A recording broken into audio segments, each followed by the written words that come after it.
महाप्रभु वल्लभाचार्य जी के ये जो अष्ट सेवक हुए, अष्ट छाप कवि हुए, उनमें 4 शिष्य थे श्री विठलनाथ जी के और 4 थे श्री वल्लभाचार्य। वल्लभाचार्य जी के ज्येष्ठ पुत्र श्री विठलनाथ जी थे।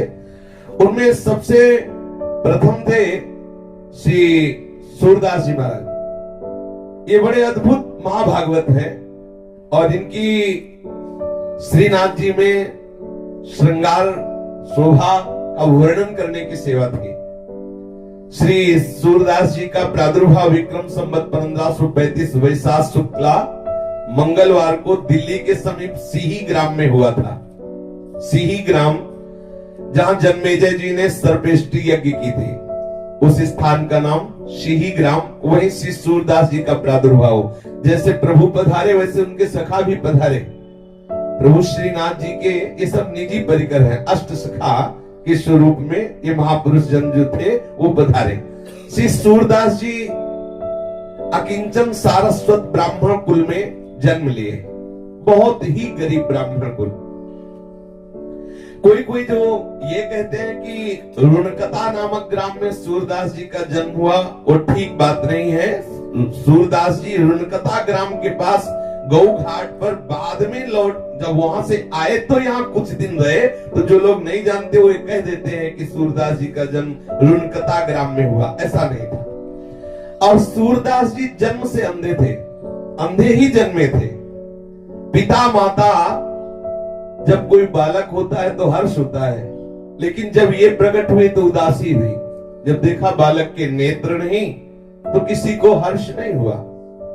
देखो, संसार का बड़ा विचित्र स्वरूप है। जन्मांध बालक को देखकर सब उदासीन रहने लगे, कोई प्यार न करता सूरदास जी से। माता पिता परिवार का कोई नहीं, जहां पढ़े पढ़े। कभी माता को मन आया तो भले गोद में ले ले, कोई प्यार नहीं करता। श्री सूरदास जी को जब शुद्ध आई तो देखते थे कि कोई उनके समीप नहीं बैठता। तो देखते थे, क्या देखते थे? अंतर की वृत्ति से अनुभव करते कि ना माता दुलार करती, ना पिता, ना कोई भी ग्राम का, ना कोई परिवार का। भगवत प्रेरणा से बाल्यावस्था में ही इनके हृदय में दिव्य ज्ञान था। उसी समय छोटी अवस्था में ही उन्होंने एक पद गाया, स्वार्थ मीत सकल जग माही, स्वार्थ मीत सकल जग माही। ये संसार का स्वरूप है। सच्ची मान लीजिए, सच्ची मान लीजिए। आप इनके काम लायक हैं इसलिए प्यार कर रहे हैं, नहीं कोई प्यार नहीं कर रहा। मान लीजिए। बोले क्यों बार बार कहते हो मान लीजिए? नहीं, बाद में पछताना पड़ेगा। अंत ही तो ही तजेंगे पामर, तू न तजय बहीते मन पछतई है अवसर। इतना पिता स्वार्थी कि कभी गोद में नहीं लिया सूरदास जी को, कभी दुलार नहीं किया, कभी माता ने प्यार नहीं किया, कभी कोई पास नहीं बैठता। अब आप विचार कीजिए जरा, सब उपेक्षा। अच्छा, इस उपेक्षा का लाभ हुआ सूरदास जी को। हर समय बस एक बात हुई कि मुझ अंधे का तो एक ही सहारा है, श्री कृष्ण, श्री कृष्ण, श्री कृष्ण, श्री कृष्ण। यह है कृपा। हम तो चाहते हैं सबके ऊपर ऐसी कृपा हो सबके ऊपर ऐसी। अरे वो आंख से अंधे थे, हम तो दिमाग से अंधे हैं। जो हमें प्यार नहीं कर रहे हैं उनको भी कहते हैं कि हमें प्यार कर रहे हो, अपना जीवन हम व्यर्थ में नष्ट कर रहे हैं। अब उनके हृदय में बार बार निकलने लगा, हा कृष्ण, हा कृष्ण। ये बहुत कृपा है। भगवान ऐसी कृपा करे, सब जगह से ठोकर मिले, तुम्हें सब जगह अपमान मिले, सब तुम्हें छोड़ दे, फिर सबका मालिका के हाथ मिला ले। सच्ची बात है।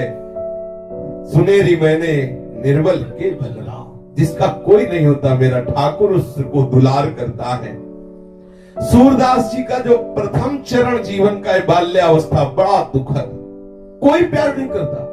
कभी याद आ गई तो माँ उपेक्षा पूर्वक रोटी दे देती, नहीं सभी मनाते थे मर जाए तो अच्छा है। उनको दिखाई तो देता नहीं कहां शौच जाना है, क्या करना है। अब आप थोड़ी देर आंख मूंद के ऐसा भाव करें कि जिसकी आंखें ना हो उसको कितना कष्ट होता है। सोचो आप, थोड़ी देर आप भावना करें, आप अपनी आंखें मूंदे, फिर सोचें, चल के देखिए, खाने पीने की, उठने बैठ, आप सोचो कितना भयानक, और फिर कोई प्यार ना करे, और कौन प्यार करेगा, सब स्वार्थी। आप देख लीजिए, प्रकट में इस महापुरुष के जीवन में देख लीजिए, सूरदास जी के हृदय में बड़ा एक व्याकुलता जनित दुख उदय हुआ कि कोई मुझे प्यार नहीं कर रहा। उसी समय सूरदास जी ने इस पद की रचना की, सुनेरी मैंने निर्बल के बलराम। आहा, जो हार गया अंदर से, उसके लिए सहारा क्या है?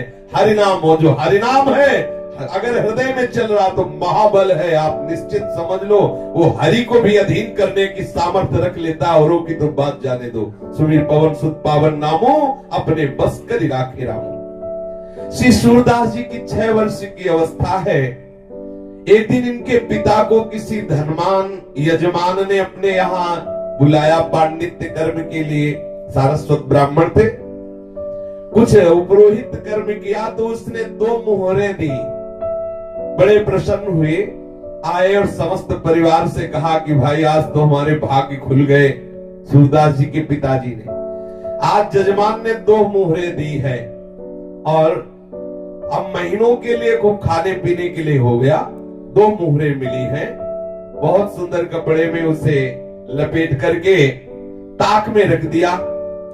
अब संयोग की बात की रात में चूहा घुस गया और ताक में कपड़े में लपटी जो 2 मोहरें थी वो ले गया और छत में अपने बिल में रख दिया जाके। जब प्रातः कालीन पिताजी सूरदास जी के गए और ताक में देखा तो कपड़ा नहीं, मोहरे नहीं, बड़े दुखी हुए। अब तो छाती पीट पीट के रोना शुरू कर दिया। अब सूरदास जी ये सुन रहे हैं। सूरदास जी ने पिता को समझा, क्यों विलाप कर रहे हो? कृष्ण नाम से बढ़कर कोई मोहरे होती है क्या? अब तो सब का सब रोज सूरदास जी के ऊपर उतर गया। उनकी माता, उनके पिता कही, तू अभागा, जब से जन्मा तब से हमारे घर में विपत्ति ही विपत्ति है। ना तू भागता है ना तू मरता है, ऊपर से हमें समझा रहा है। सब सूरदास जी को कोसने लगे, बरस पड़े सूरदास जी के ऊपर। अरे अभागे, तू जिस दिन से जन्म लिया हमारा चैन खो गया, दुख ही दुख।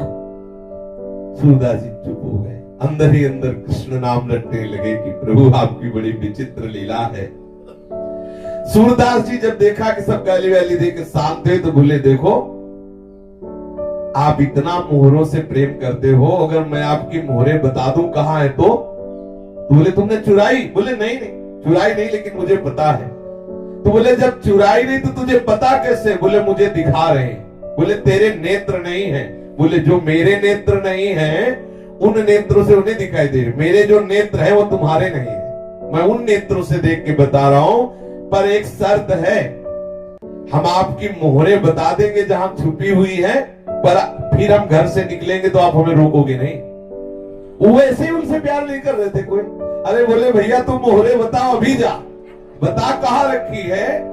श्री सूरदास जी ने कहा ऊपर छत में जाइए, चूहे का बिल है, बिल के अंदर जाकर के उसे थोड़ा खोदिए। चूहा ले गया और वही है। पिताजी और परिवार के लोग भाग के गए। जब वहां गए तो ठीक जैसा सूरदास जी ने कहा था वैसे ही वो मोहरे मिल गए। अब लौट के आए, सूरदास जी ने कहा अच्छा तो अब हम चले। तो उनको लगा बेटे में चमत्कार है। तब उन्होंने कहा कि भाई अब तुम हमें छोड़ के कैसे जा? अभी कह रहे थे मर क्यों ले जाता, भागे। 2 मोहरे मिल गई तो अब गले लगा के, रे भाई तुम कैसे हमें छोड़ के जाओगे, हम तुम्हारे बिना कैसे रहे? सूरदास जी अंदर ही अंदर मुस्कुराए, अरे स्वार्थी संसार। तो वो कहा नहीं नहीं पिताजी आज्ञा कीजिए, अब हम तो जा रहे हैं। श्री सूरदास जी घर से राह में उनको छोड़ दिया गया। धीरे धीरे चल रहे हैं, 4 कोस पैदल चले। सोचो नई अवस्था है, आंखों से दिखाई नहीं दे रहा है, और ये केवल बाहरी प्रेम के 2 शब्द बोले थे पिताजी ने, अरे रुक जाओ काहे को जा रहे? वो भी जो मोहरे मिल गई नहीं, अभी पहले कह रहे थे मर जाए। अच्छा ये बिल्कुल सच्ची मानो, बहुत धोखे में हो यदि आपको लग रहा हो तुम्हें कोई प्यार कर रहा है। बिल्कुल बिल्कुल सावधान सावधान, तुम्हारे समय को नष्ट किया जा रहा है। बहुत कम समय है, सच्चिदानंद प्रभु से प्यार कर लो। गांव के बाहर 4 कोस चलने के बाद एक तालाब और उसी के समीप एक पीपल का वृक्ष था, वहीं जाके बैठ गए सूरदास जी। सायंकाल के समय उसी गांव का एक ब्राह्मण जमींदार गायों को खोजता हुआ जा रहा था, देखा कि कोई पीपल की जड़ के समीप बैठा है। आए तो उनका, भाई तुम कैसे बैठे हो? तो बोले तुम कैसे यहाँ आए हो? तो उनका, हम तो अपनी गाय ढूंढने आए हैं और बहुत खोजा लेकिन गाय नहीं मिल रही, अगर कोई बता दे तो मैं उनमें से 2 गाय भेंट कर दूंगा। सूरदास जी ने कहा मुझे भेंट की तो जरूरत नहीं, लेकिन मुझे यहीं से दिखाई दे रही तुम्हारी गाय कहाँ है। उनके अंतर के नेत्र देखो, अंदर से जब भजन होता है तो दिव्यता आ जाती है। ये तो खैर महापुरुष जन ही है, वैसे भी अंदर से जब भजन होता है तो सब भागवतिक, जैसे प्रभु के लिए भूत भविष्य वर्तमान का भेद नहीं, हम जीव के लिए है। जैसे अपने हाथ पे आंवला रख दिया जाए तो चारों तरफ से हम देख सकते हैं, ऐसे भूत भविष्य वर्तमान को ऐसे देख सकता है जैसे आंवले को देख सकता है। जो भगवदाकार वृत्ति को प्राप्त महापुरुष है, पीछे क्या हुआ, अभी क्या है, आगे क्या होगा, ऐसे दिखाई देता है चारों तरफ से, जैसे हम आंवले को देख सकते हैं ऐसे। सूरदास जी का, मुझे तुम्हारी 2 गाय भेंट तो नहीं चाहिए, पर मैं बता सकता हूं कि तुम्हारी गाय कहाँ है।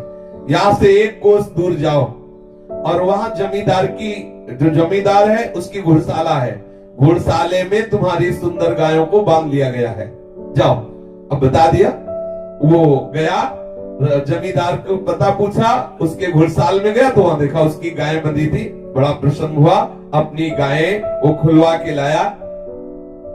अब उसने कहा श्री सूरदास जी से कि आप 2 गाय ले लो। सूरदास जी ने कहा कि मुझे गाय नहीं चाहिए, मैं तो ठाकुर जी के चरण आश्रित हूं। ब्राह्मण बहुत प्रभावित हुआ कि इतनी छोटी अवस्था, इतना उच्च कोटि का प्रभाव। उसने कहा तो फिर मुझे एक आदेश करो, तुम ऐसी पीपल के नीचे बैठे हो, मैं यहाँ एक झोपड़ी बनवा दूं। सूरदास जी ने कहा ठीक है, ये कर सकते हो। तो सुंदर एक झोपड़ी बनवा दी और खाने पीने की व्यवस्था कर दी, और 1-2 आदमियों से कहा कि इनकी देख रेख करते रहना, कोई इनको सतावे ना, क्योंकि इनको दिखता नहीं है। सूरदास जी के बहुत दिव्य सगुण, बहुत सुंदर गुण, क्योंकि जो भजन करता है उसमें देवी संप्रदा का जागरण हो जाता है। ख्याति बढ़ने लगी, वहां बहुत से लोग आने लगे और शिष्य बनने लगे श्री सूरदास जी के। अब सूरदास जी सबको उपदेश करते, लेकिन सम्मान अंदर से स्वीकार नहीं करते। बहुत लोग मान करने लगे। 12 वर्ष तक उस पीपल की जड़ के नीचे सूरदास जी रहे, उस झोपड़ी के नीचे। एक दिन रात्रि में सहसा सूरदास जी के मन में विचार आया था कि आए थे हरिभजनन को औटे लाख का पास, यहाँ तो बहुत लोग शिष्य बन गए, बहुत भीड़ हो गई, हमारा एकांत भंग हो रहा है, अब मुझे हटना चाहिए यहाँ से। हमारी मूढ़ता देखो, मैं इसमें सुख मान रहा हूं, मैं अपने लक्ष्य को भूल गया, सब कुछ त्याग करके एक वस्त्र शरीर में धारण करके वहां से चल पड़े। बिना विश्राम किए पूछते हुए फिर विश्राम घाट में आए, मथुरा में विश्राम घाट में, और यहाँ कुछ दिन घाट में रुके रहे। फिर यहाँ से रुनकता ग्राम के निकट यमुना घाट पर पहुंचे, जिसे गौ घाट कहते, वहां रहने लगे। सूरदास जी का बड़ा ही सुंदर गला था, गान करने में बहुत ही सुंदर स्वर था, और विचार शक्ति बहुत तीव्र थी, भगवत भक्ति महान। इन सब सद्गुणों से गौ घाट में भी भीड़ लगने लगी। गौ घाट में भी ब्रजवासी जन और बाहर के लोग आ करके इनके सामने बैठते, भगवत चर्चा करते। बहुत तो शिष्य हो गए। ये जन समाज में स्वामी जी के नाम से जाने लगे, स्वामी सूरदास जी। जिन दिनों श्री सूर स्वामी गौ घाट पर अपना निवास बनाए हुए थे, उसी काल में श्रीमद वल्लभाचार्य जी महाप्रभु भक्ति मार्ग की अद्भुत प्रकाश को फैला रहे थे। दक्षिण के शास्त्रार्थ में विजय के कारण सभी उनके लोहा मानते थे। संवत 1567 में श्री वल्लभाचार्य जी जब अपने बहुत से सेवकों को साथ लिए हुए प्रयाग के पास एक स्थान है, वहां से ब्रज आ रहे थे, तब श्री महाप्रभु का गौ घाट में पड़ाव पड़ा। सब लोग श्री यमुना स्नान करके नित्य कृत्य से निवृत्त होकर के रसोई बनाने में लगे।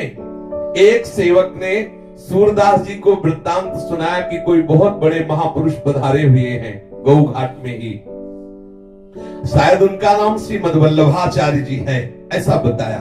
सूरदास जी बोले, मेरे हृदय में कुछ हो रहा है, ऐसा लग रहा है कि मैं जिनकी खोज कर रहा था वो आ गए, मुझे उनसे मिलाया जाए। सुखपूर्वक जब विराजमान हो आचार्य चरण तो मुझे बताया जाए, सावकाश मिलने पर मैं उनके सामने जाकर के प्रणाम करना चाहता हूं। एक सेवक ने ऐसा ही किया। जब देखा कि आचार्य चरण आराम से विराजमान है, सूरदास जी से कहा कि अब बहुत बढ़िया अवसर है, शीघ्र चलिए। सूरदास जी सेवक के साथ गए। श्री आचार्य चरण आसन पर विराजमान थे। सूरदास जी ने अपने हाथ उठाए ऊपर और साष्टांग आचार्य चरणों में प्रणाम किया, बैठ गए दैन्यता से। आचार्य चरण ने कहा, मैंने सुना है तुम भगवान का यश गाते हो, सुनाओ, कोई पद सुनाओ। तो श्री सूरदास जी ने सुनाया, हरि हो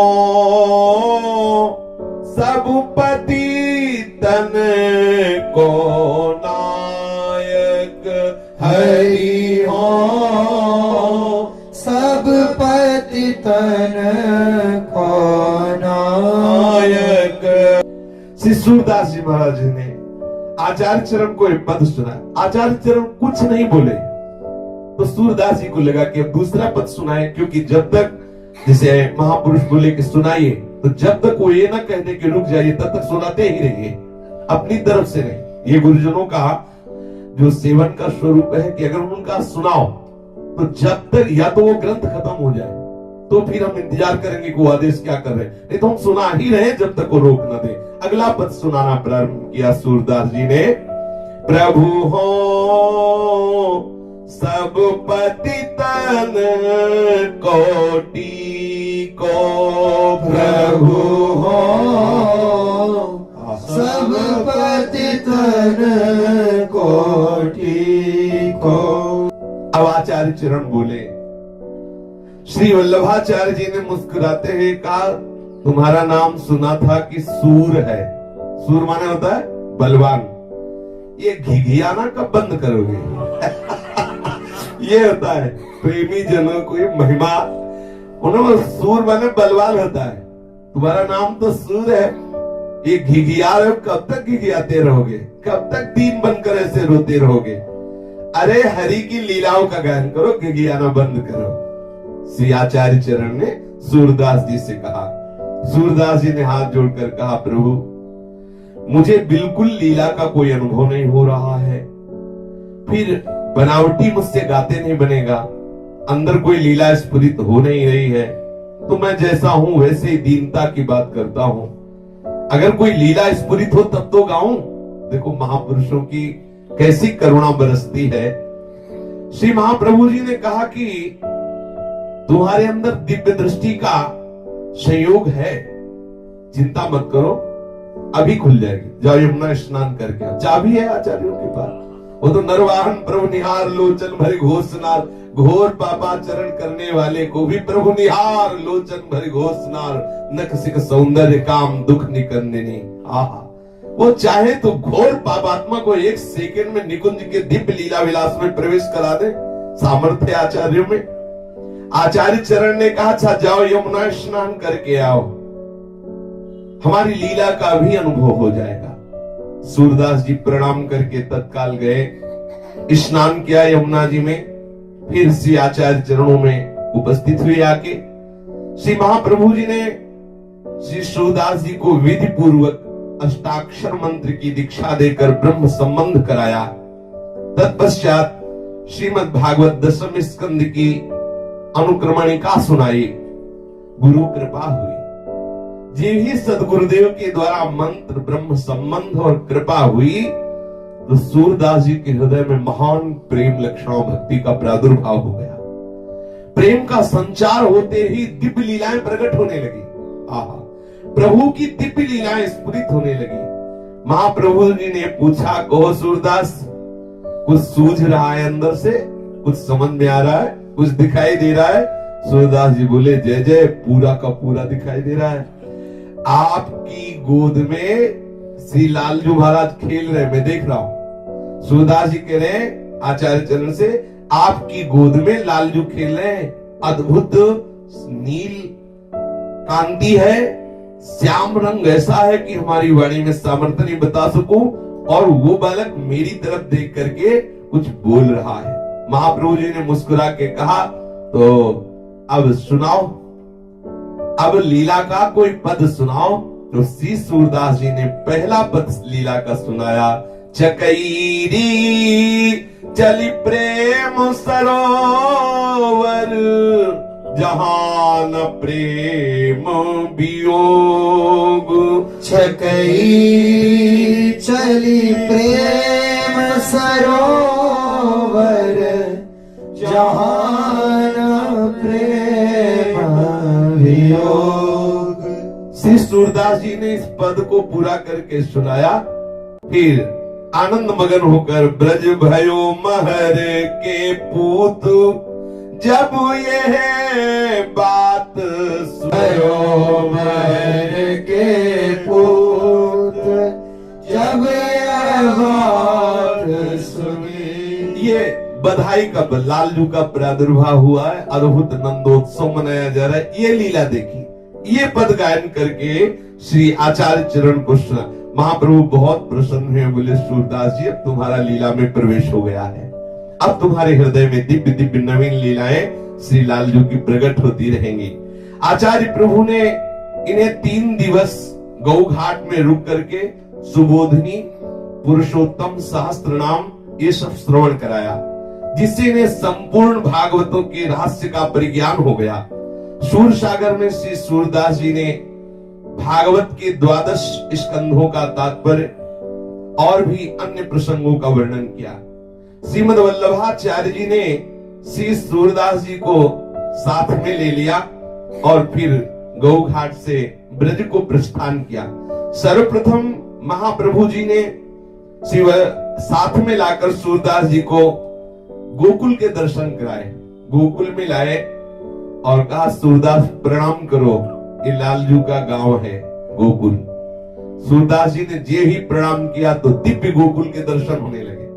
बाहरी नेत्र नहीं है, ये पूर्ण वो जो लालजू का दिव्य गोकुल है, दिव्य गोकुल का दर्शन हुआ। सूरदास जी के रोम रोम खड़े हैं, हृदय आनंद से नाच रहा है कि गुरु कृपा कितनी महा महिमा में होती है, जो अनंत जन्मों के साधनों से बात नहीं बनती, गुरु कृपा से कितने शीघ्र वो दिव्य गोकुल का दर्शन। श्री सूरदास जी गोकुल को बार बार प्रणाम कर रहे हैं, वो दिव्य रूप गोकुल का दर्शन किया। प्रणाम करते ही गोकुल की समस्त लीलाएं स्फुरित हो गई। गोकुल में जो जो लीलाएं ठाकुर जी ने की वो सब सूरदास जी के हृदय में स्फुरित हो गई।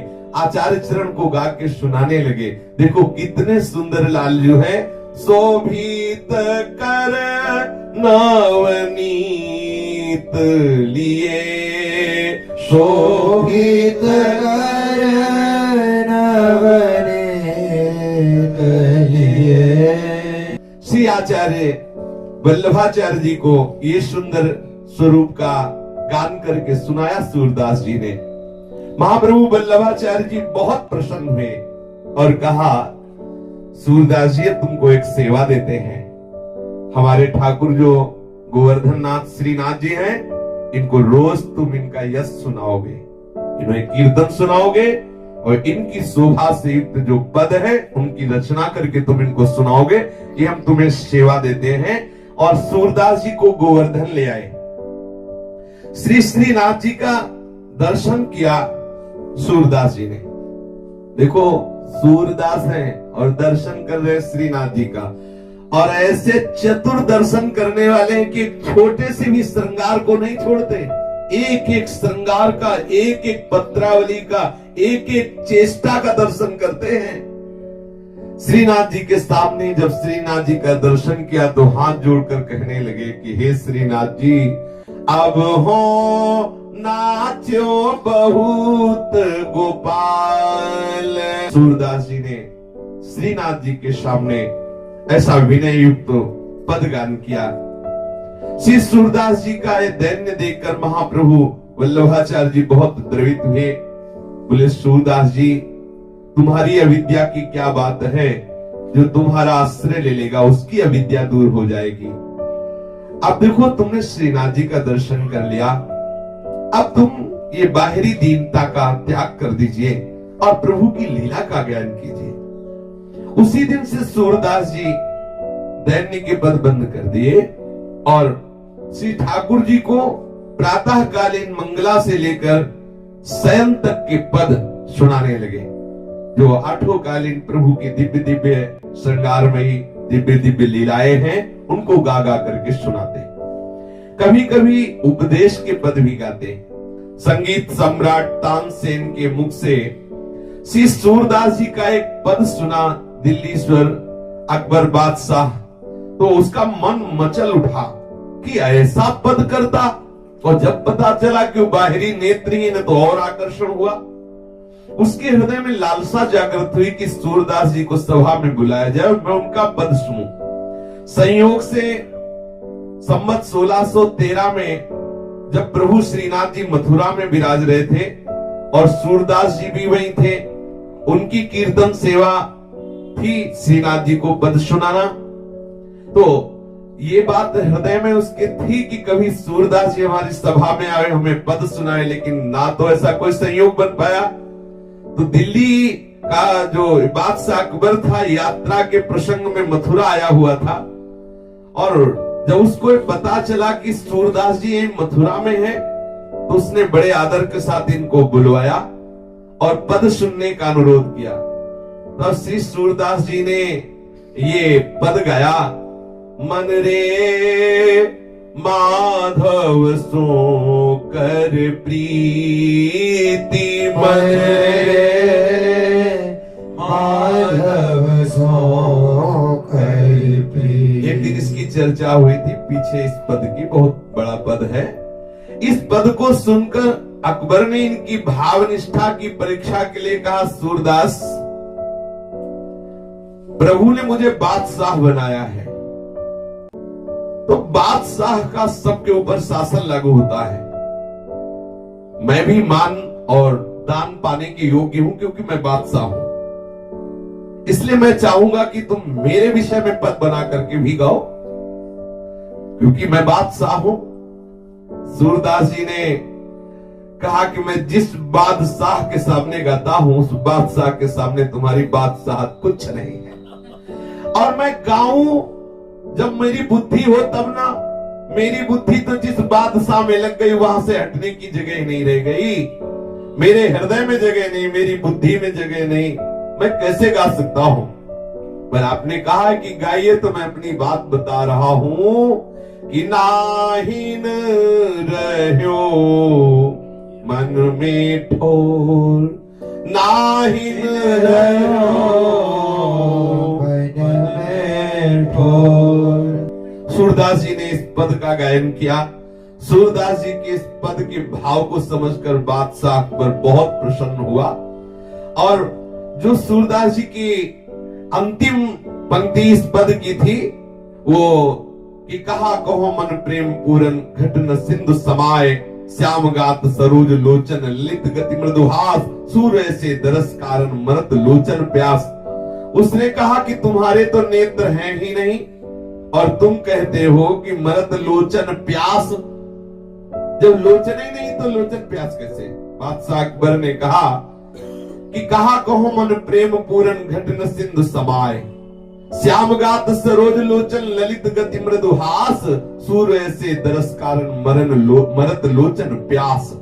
पहली बात तो यह है कि संपूर्ण प्रेमानंद हृदय में समान ही रहा है। समझने वाले के लिए है ये कैसी महामहिमा स्थिति है सूरदास जी की। फिर कह रहे हैं कि ऐसे महामहिमा में रूप के लिए मेरे नेत्र प्यासे हैं। और पहले कह रहे कि समान ही रहा, हर समय प्रेमानंद छाया हुआ है, हर समय श्री कृष्ण का रूप हमारे हृदय में, हमारे मन में, बुद्धि में, चित्त में, अहम में, इंद्रियों में समा गया है। लेकिन अकबर जितना पकड़ पाया, उसने केवल इतना ही पकड़ पाया कि आपके नेत्र नहीं तो लोचन कैसे प्यासे हो सकते हैं रूप के? ऐसा अकबर ने प्रश्न किया कि मरद लोचन प्यास, जब नेत्र ही नहीं तो ये प्यास कैसी? बादशाह ने सूरदास जी से जब ये जिज्ञासा की, नेत्र तो सबके हैं। सूरदास जी ने कहा नेत्र तो सबके हैं, परंतु जिनसे भगवत दर्शन होते वो नेत्र नहीं है। तुम्हें हमारे वो नेत्र नहीं दिखाई दे रहे जिससे संसार दिखता है, लेकिन जिससे ठाकुर दिखते वो नेत्र हमारे हैं, तुम्हारे नहीं है। बादशाह से कहा कि तुम्हारे जो नेत्र है उनसे संसार देखा जाता है, हमारे जो नेत्र है उनसे श्याम सुंदर देखे जाते हैं। संसार देखने वाले नेत्रों से मैं अंधा हूं, लेकिन भगवान जिनसे दर्शन देते हैं वो नेत्र हमारे अंदर है। तुम संसार देखने वाले नेत्र वाले, लेकिन जिन नेत्रों से प्रभु के दर्शन होते उससे तुम अंधे हो। असली अंधा तो वही जिसे प्रभु ले दिखाई दे रहे हैं। अब जब तुम्हारे अंदर वो नेत्र नहीं तो प्यास कहां? और मेरे अंदर संसार के नेत्र नहीं, इसलिए संसार की प्यास रही, लेकिन ठाकुर के दर्शन के नेत्र हैं, इसलिए वो नेत्र प्यासे दर्शन करते हुए भी। श्री सूरदास जी की बात सुन करके अकबर बहुत प्रसन्न हुआ, बड़ा आनंदित हुआ। अकबर ने सूरदास जी से हाथ जोड़कर कहा, मेरी कुछ भेंट स्वीकार कर लो, मैं कई गांव की जागीर आपके नाम लिख देता हूं, मैं बहुत सी जमींदारी आपके नाम कर देता हूं। तो श्रीनाथ जी की सेवा में मगन रहने वाले सूरदास जी ने कहा, मुझे जो जागीर मिली तो सोच भी नहीं सकता। अकबर बादशाह से कहा कि तुम्हें लग रहा है कि सूरदास जी के पास ये जागीर नहीं, लेकिन मुझे जो जागीर मिली मुझे तरस आती कि तेरे पास वो जागीर नहीं है। ये है बादशाहों के बादशाह, जिनको प्रभु के चरणारविंद का बल मिल गया है, जिनको प्रभु के नाम का धन मिल गया है, उनके लिए बादशाह बेचारा है, बेचारा। ये वही समझता है जो इस तरह प्रभु के अनुराग रंग में रंगे हुए हैं। नहीं चाहिए मुझे तुम्हारी जमींदारी, नहीं चाहिए जागीर। तुम 2-4 गांव की जागीर दे सकते हो, या हम अनंत ब्रह्मांडों के स्वामी के गुलाम हैं, अनंत ब्रह्मांडों के, जिनके रोमकूप में करोड़ करोड़ ब्रह्मांड वास करते हैं। मैं ऐसे बादशाह का सेवक हूं, तू तो एक मुल्क का बादशाह है, तू क्या दे सकता है? 2-4 गांव। अब सोचिए, श्री सूरदास जी के इस भाव को सुनकर, इस बात को सुनकर के झेप गया अकबर बादशाह, और वो भी भगवत चरणारविंद का स्मरण करने लगा। सूरदास जी श्रीनाथ जी के चरणों का स्मरण करते हुए वापस आ गए। ऐसी महा महिमामय स्थिति देख के जितना गोस्वामी परिकर था आचार्य चरण का, वो सब बहुत प्रभावित थे कि सूरदास जी की इतनी प्रवीण बुद्धि है, तत्काल उसी लीला का गायन करने लगते हैं। चमत्कारी महात्मा है। परिवार के जो छोटे छोटे आचार्य परिकर के बच्चे भी थे, उन्होंने कहा कि बहुत चमत्कारी है, जैसा श्रृंगार किया जाता है तत्काल वही गा देते हैं जो ठाकुर का श्रृंगार किया जाता है। हूबहू बिल्कुल, जैसी पोशाक, जैसी किनारी, जैसी पत्रावली, जैसे रंग के पुष्प, और प्रकट में आंख नहीं है, सामने ठाकुर के बैठे और वैसे ही रचना करके पद की गादी। बड़ा आश्चर्य। आंख वाला भी धोखा कर सकता है वर्णन करने में, कोई चूक कर सकता है, लेकिन सूरदास जी से कोई चूक नहीं होती। कौन सी पत्रावली बनी है, एक लठ कहां विराजमान है, कौन सा छोटा आभूषण, सब वर्णन करते। श्री सूरदास जी की अपार महिमा को देख करके एक विनोद सूझा आचार्य परिकर को। श्री विठल नाथ जी से ये कहा गया कि आज इनको पोशाक ही मत धारण करवाओ ठाकुर को, और फिर लाओ श्री सूरदास जी को। आज देखते हैं क्यों कैसे वर्णन करते हैं। तो यद्यपि ये विनोद से ही है, क्योंकि सब परिकर जानते हैं कि ठाकुर जी का जो निरंतर चिंतन करते रहते हैं, उनके बाह्य नेत्र भले ना हो, लेकिन आंतरिक नेत्र निश्चित खुल जाते हैं, और उन्हीं नेत्रों से दर्शन होते हैं। निकस कुंज ठाढ़े भये भुजा परस्पर अंश, श्री राधा वल्लभ मुख कमल निरख नयन हरिवंश। तो गोसाई जी ने कहा कि पहले जो अभी श्रृंगार है, इस श्रृंगार रूप में लाते हैं सूरदास जी को, और फिर तत्काल वो श्रृंगार उतार देते हैं, सूरदास जी को दूर बैठाते हैं और बिल्कुल श्रृंगार रहे, कोई वस्त्र नहीं, कोई पोशाक, फिर लाते हैं, फिर देखते हैं, क्योंकि पहले अभी श्रृंगार किया गया, पूर्ण श्रृंगारी, वो आके बैठे। अब वो क्या वर्णन करते हैं, और थोड़ी ही देर में वो जहां जाए तो पूरा श्रृंगार उतारा जाए, और फिर ठाकुर जी को ऐसे साफ, फिर अगर वो वर्णन करते तो देखो ये विनोद सुहाई दिया। श्री सूरदास जी को सामने लाए, सूरदास जी देख रहे, कह रहे हैं अभी पोशाक धारण किए बिल्कुल श्रृंगारित है, कहाँ लो बरनो सुंदरताई, कहाँ लो बरनो सुंदरताई। सूरदास जी ने जब इस शोभा का ऐसा वर्णन किया तो श्री गोसाई जी महाराज के परिकर में परीक्षा के लिए श्री ठाकुर जी महाराज की सब पोशाक उतार ली, केवल थोड़ी सी मोतियों का श्रृंगार, केवल मोती शरीर में धारण कराए और कहा कि सूरदास जी बहुत सुंदर हमने ठाकुर जी का श्रृंगार किया है, अब आप गा के बताइए कि हमारे ठाकुर जी कौन कौन सा पोशाक धारण किए हुए हैं, कौन कौन से आभूषण हैं, क्या श्रृंगार धारण किए हुए हैं, आप बताइए। श्री सूरदास जी प्रारंभ हो गए।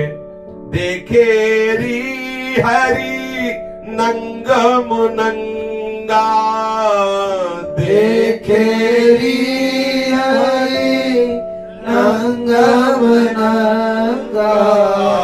हे सखी, आज मैंने देखा श्री हरि नंगम नंगा है, कोई पोशाक नहीं धारण किए।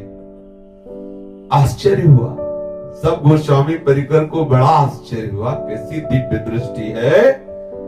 श्री ठाकुर जी महाराज को जैसे ही पट खोला वैसे ही वर्णन कर रहे।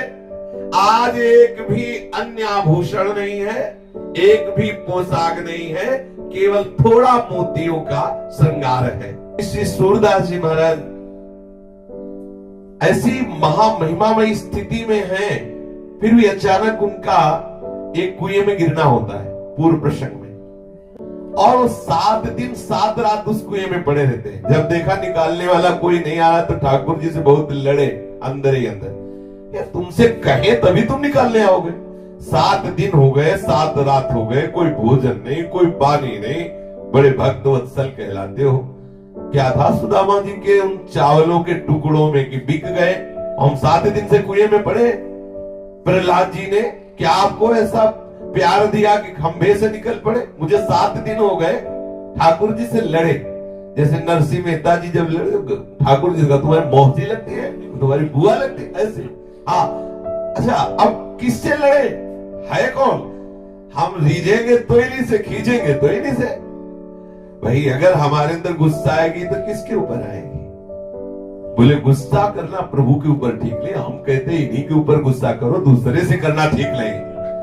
दूसरे से करना बिल्कुल ठीक नहीं, उससे अपना परमार्थ बिगड़ जाएगा, और इनसे गुस्सा करने से बहुत लाभ है, कभी हानि नहीं होनी, पक्का समझ लो। और गुस्सा उसी से किया जाता है जिससे अधिक प्रेम होता है। जैसे बच्चा माँ से गुस्सा करता है, जा मुझे दूध नहीं पीना, नहीं खाना, तो क्यों? उसके मन की कोई बात नहीं हो रही ना, इसीलिए तो। और वो जानता है कि मेरी माँ बहुत करुणामयी है, ऐसा मैं करूंगा तो मान जाएगी। प्रभु वात्सल्य समुद्र है। आए और सूरदास जी को कुएं से निकाला। अब आप देख लो, इनको पसंद है गुस्सा की नहीं। 7 दिन से गुस्सा नहीं किया तो नहीं आए, जब गुस्सा किया तो तत्काल आ गए।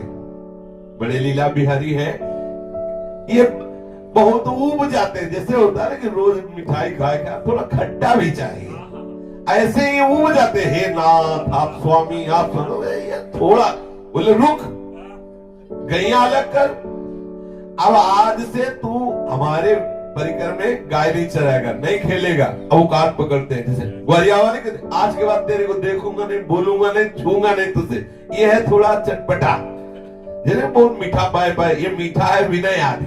और जब कोई भक्त उनसे रूस जाता है, लेकिन रूस वही जाएगा इसका पूर्ण आत्मसमर्पण है, उनके सिवा कोई है नहीं। वो रूसने में बहुत प्यार है, उसी प्यार को देखने के लिए ठाकुर जी इंतजार करते, थोड़ा रूसे, फिर वो देखते हो, फिर आ जाते हैं तत्काल।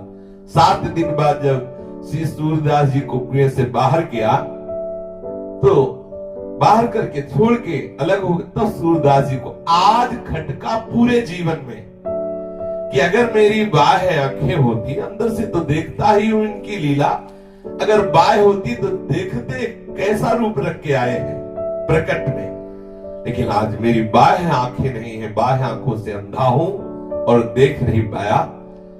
अंदर से बहुत एक विशेष प्रकार का विरह प्रकट हुआ, मेरी आंखें होती तो मैं देखता मेरे लालन कौन सा रूप रख के आए और मुझे कुएं से बाहर किया। हमारी श्री जी ने कहा लालजू से कि अब नहीं चलेगा, अब तो तत्काल सूरदास जी को देख लो। अगर किसी पर विशिष्ट कृपा का जब अवसर आता है तो उसमें हमारी लाडली जी होती है। इसलिए हमारे माई श्यामा जी को राज अपने वृंदावन वासी छाती फुला के चलते हैं हमारे माई श्यामा जी को, और ये फूली ही रहेगी। ऐसे काटना शुरू हो जाए ना तो भी ये फूली रहेगी। ये कोई ऐसे नहीं कि मिल रहा है तो फूली, नहीं मिला तो वो गैस निकल गई, ऐसी गैस नहीं है। हाँ, ये मोक्ष मिलने पर भी फूलन नहीं होती। हम जिस फूलन की बात कर रहे हैं ये फूलन मोक्ष मिलने पर भी नहीं होती, ये ठसक मोक्ष में भी नहीं है, ये आनंद, ये सुखानुभूति, ये महामहिमा में गर्व मोक्ष में भी नहीं। हमारे माई श्यामा जी को कैसी लाडली जो हमारी कृपा। लालजू से कहा चलो सूरदास जी के पास चलो और हम दोनों मिलके उनको दर्शन देते हैं। लालजू ने कहा कि नहीं रहने दीजिए। लालजू ने कहा नहीं, श्री जी ने कहा नहीं अभी चलते। गलबैया दिए हुए नजदीक गए। अब सुना के लालजू सूरदास जी को महान सौभाग्य प्रदान करने के लिए कह रहे किशोरी जू इस अंधे के नजदीक मत जाना, क्योंकि अंधे की बहुत जोर की पकड़ होती है, आपके चरणों को पकड़ लेगा तो छोड़ेगा नहीं। मतलब लालजू अपने अमृतमय वचन से सूरदास जी को संबोधित कर दिया कि सखा चूकना मत, प्यारी जू पधारी है कृपा करने के लिए। अब प्यारी जू आपके ऊपर महाप्रेम रस की वर्षा करने के लिए पधारी, चरण पकड़ ले। तो लाडली जू ने कहा हम तो जाएंगे नजदीक, बहुत प्यारी है। बोले हम तो जाए। अब सुंदर प्रेमामृत की वर्षा करने वाले नूपुरों को झनकारती हुई करुणामयी किशोरी सूरदास जी के सामने गई। श्री लालजू ने कहा कि प्यारी जू आप तो बिल्कुल सामने पहुंच गई और ये सूरदास पकड़ ही लेगा। संबोधन कर रहे सूरदास जी बिल्कुल सामने आ चुकी, लाडली जू पकड़। अब ऐसे नहीं कह रहे तो ऐसे कह रहे कि तो प्यारी जू आप तो बिल्कुल सामने नजदीक पहुंच चुकी है, ये सूरदास पकड़ लेगा। तत्काल सूरदास जी ने प्यारी जू के अत्यंत प्रेमामृत समुद्र का प्रवाह करने वाले कोमल सी चरणारविंदों का स्पर्श किया। सत प्रेम सिंधु मकरंद सौग धारा सारा नजस्महिता सर्वदाश्रित सच्ची मानी अपार भाग्यशाली महामहिमाशाली वो है जिनको हमारी प्यारी जू के चरणों का आश्रय हो गया। मेरी लाडली जू, मेरी किशोरी जू, सब सत्संग का पूर्ण सार यही है, जिसने इन गोरे चरणारविंदों को अपना जीवन समर्पित कर दिया। सूरदास जी प्यारी जू के चरणों का स्पर्श प्राप्त करते ही विकल हो गए। अब श्री लालजू ने इशारा किया लाडली जू से कि लाडली जू ये तो भाव में डूब रहे, अब अपने श्री चरण आप हटा लीजिए। तो जे भी प्यारी जू ऐसे चरण हटाए तो श्री जी की ही इच्छा से सूरदास जी का हाथ श्री लाडली जू के श्री चरणों के नूपुर में एक पेच पे पड़ा और तत्काल वो पेच ढीला होके खुल गया और नूपुर हाथ में आ गए। श्री लाडली जू के श्री चरण का एक पैंजनी, एक नूपुर श्री सूरदास जी के हाथ में आया। अब श्री जी थोड़ा दूर हुए। श्री जी ने कहा कि सूरदास ये मेरे चरण का नूपुर है, मुझे दे दो। बोले आंखों से अंधा हूं, कैसे जानूं कि आपके ही श्री चरणों का नूपुर है। जब दूसरे श्री चरण में नूपुर देखूं और मिलान करूं कि आपके ही श्री चरणों का है तो मैं अपने हाथ से पहना दूंगा। मैं देखना चाहता हूं कि आपके ही श्री चरणों का है कि नहीं। लाडली लाल की तरफ देखी, लालजू लाडली की तरफ देखे, दोनों के इशारे में बात तय हो गई और लाडली जू ने जे ही श्री सूरदास जी के नेत्रों का स्पर्श किया उनके नेत्र खुल गए। देखा सामने प्रेम समुद्र का सार श्री हमारी लाडली जू। ओहो कैसी अद्भुत सौंदर्यता प्यारी जू की है। इसी सौंदर्यता में अखिल लोग चूड़ामणि श्री लालजू महाराज जिनके सौंदर्य को देखकर, लावण्य को देखकर करोड़ों काम मूर्छित हो जाते हैं, ऐसे लालजू जिन सौंदर्य समुद्र स्वामिनी में आसक्त है, उनकी सौंदर्यता का कैसे कोई वर्णन करे। जो को कोटि कलप लग जीवे, कोटि रसना पावे, तऊ रुचिर बदनार बिंद की शोभा कहे। कैसे कोई प्यारी जू का सौंदर्य वर्णन करे। श्री लाडली जू के सौंदर्य को देख करके और लालजू के लावण्य को देख करके क्या दशा हुई होगी इस महापुरुष के हृदय में, कोई कैसे वाणी से वर्णन करे। विकल हो रहे सूरदास जी। प्रिया प्रीतम थोड़ी देर सूरदास जी के से आनंदमयी दशा का अवलोकन करके आह्लादित हो रहे हैं और सूरदास जी प्रिया प्रीतम की रूप माधुरी को देखकर छके जा रहे हैं। फिर प्रियाजू ने कहा कि सूरदास आज हमारी इच्छा है, तुम कुछ मांग लो, मांगो, तुम्हारी जो रुचि हो मांगो। सूरदास जी ने कहा कि मानो अंदर से कहा कि जिसके आप स्वामी हो उसे मांगना क्या बकाया रह जाता है, जिसके आप स्वामी हो। पर आपने आदेश किया मांगो तो आप हमें देंगी। लाडली जी ने कहा कि तुम्हें कोई संशय है कि आप मांगोगे और मैं दूंगी नहीं? ऐसा क्या है जो तुम मांगो हम देना? सूरदास जी ने कहा तो मुझे पुनः अंधा बना दो। लाडली जू जिन नेत्रों ने इस रूप को देखा, अब वो नेत्र किसी और को न देखे, इसलिए मेरे नेत्र जैसे पहले थे वैसे ही कर दो। प्रिया प्रीतम विकल हो गए सूरदास जी की भावना को देखकर, इस प्यार को देखकर। तत्काल सूरदास जी के जो बाह्य ज्योति प्रकट हुई थी नेत्रों की, वो अंतर ज्योति में प्रकाशित हुई। श्री सूरदास जी के सामने जिन प्रिया प्रीतम की अद्भुत दिव्य झांकी प्रकट हुई थी, उसी रूप में मगन होकर के सूरदास जी पराशौली चले गए।